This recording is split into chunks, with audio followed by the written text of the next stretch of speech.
Intersex is an umbrella term for people born with biological sex characteristics such as genitals, reproductive organs, hormones, or chromosomes that don't fit typical male or female definitions.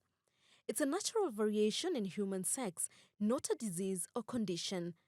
Intersex individuals may have traits of both male and female, or they may have genitals or reproductive organs that don't match their chromosomes.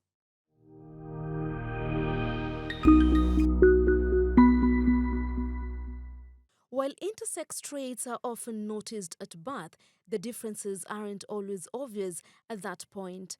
People might discover they have intersex traits at puberty or in adulthood, sometimes as a result of medical testing for fertility. In rare instances, such differences are found in autopsies after death. According to the 2019 census, the number of intersex persons in Kenya was 1,534, though the actual number could be higher. Nairobi leads with 245 intersex persons. Kiambu comes second with 145. Lamu and Tana River are last with 4 and 3 respectively. Dr. Paul Kamau Koigi, a consultant obstetrician and gynecologist and a fertility expert, gives the current data on the number of intersex persons in Kenya. The average prevalence is thought to be one child out of every 1,500 to one in 2,000 live births. So we'd roughly estimate that by that prevalence, we'd probably have about maybe somewhere around 1,800 to 2,000 or so of them in Kenya. Being intersex isn't a disorder or a disease. Intersex traits can show up in about 40 ways, so there is no description that fits everyone involved. There is no single way an intersex person looks and no single way intersex traits affect them. For example, you might have a penis but estrogen levels more typical of females than males, a clitoris that is larger than expected, a penis that is smaller than expected, no penis but otherwise typical male traits, no vaginal opening, sex glands that contain both ovarian and testicular tissue, ovaries and a uterus but no vagina, a vagina along with undescended testes, no menstrual periods, and infertility because of a gene difference. In some cases, the baby's genitalia might look completely male or completely female. In other words, they may have male anatomy on the outside but female anatomy on the inside or vice versa. For some, when the baby is born intersex, there are a lot of homes that unfortunately don't appreciate that child as being a member of the home. So if they don't actually kill the baby or dump the baby in a pit latrine, then they spend their years either forcing the child to fall into either being male or female, and they end up stigmatizing the child, and they end up ostracizing the child.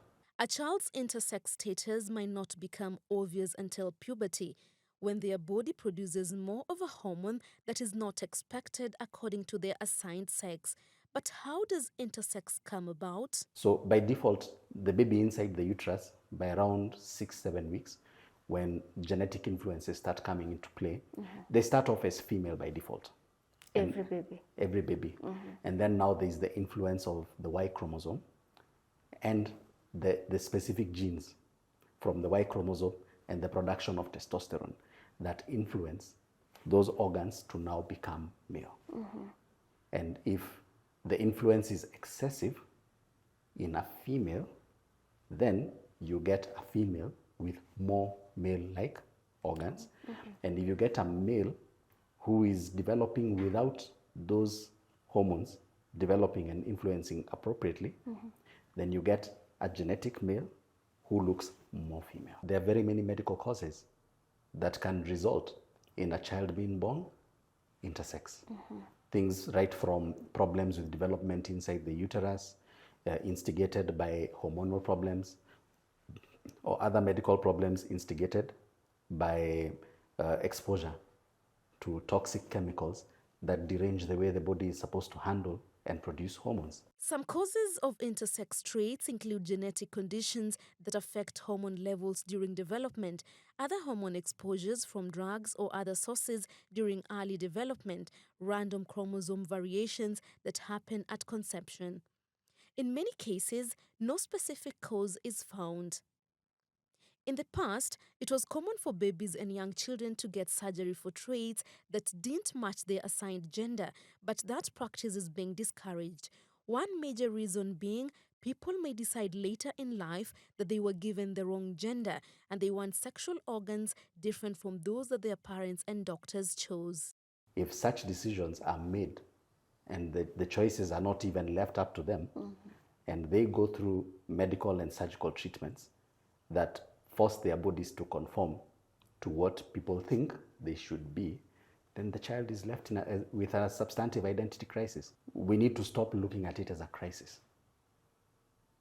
Because when people look at it as a crisis and they subject the child to surgery shortly after they've been born because they want to fix the baby isn't broken. And the baby is otherwise born healthy. Yeah. So you're not fixing a broken child. But the insistence on trying to fix the baby ends up breaking the child. And by breaking the child, you're talking about a child growing and discovering that they're not like the rest. Intersex physical traits themselves usually carry no medical risks. Surgery can come with risks including problem with sexual functioning, reduced sensation, infertility, scarring, urinary tract infections, and urine leaks. Surgery can add to future psychological distress, especially if the person later identifies as a gender different from their assigned sex. There is absolutely no crisis that warrants immediate surgery. There is no hurry. Take time. Yeah. Educate the family. We want people to be aware. This problem exists. It is part of life. These people need to be accepted. They want to be loved. They want to be shown that they're important. They want to be shown that they're valuable. And they want to be accepted just like anybody else. Yeah. It doesn't make them different from anyone else.